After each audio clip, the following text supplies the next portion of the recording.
The tag of Doomsday, which you saw at the end of Thunderbolts, you're just in the Avengers Tower, and all the characters are in there of Thunderbolts, and then the other characters they come in.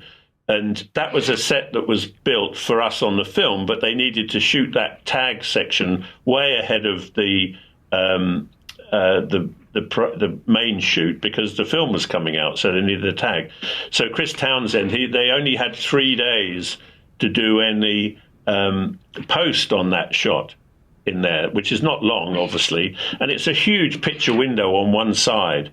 So for the tag, we used a physical backing, a sky backing of New York outside the window.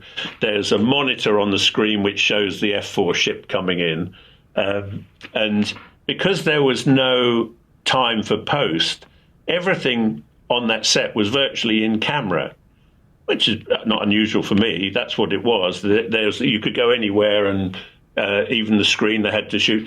And everybody was coming on. The Marvel guys were coming on. The actors were coming on. And they were almost saying, well, this is the first time we've been on a Marvel set where everything is in camera. They were so used to it having, we'll put the blue on the screen, we can put the ship in later. So wherever you look 360, it was like, oh, that's interesting. So we were very keen later on. We had a lot of sets with backings outside them, physical backings.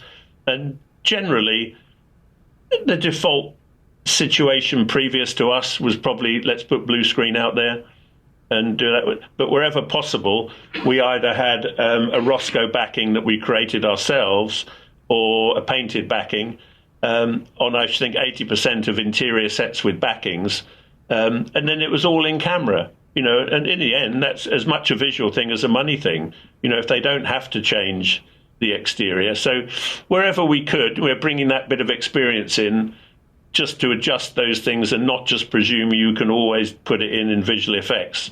Filmmaking is an art of illusion, and if we can do it physically, I think, and Joe and Anthony really liked that. We can only do it certain instances, by nature of these films and the characters in them and the environments you're doing.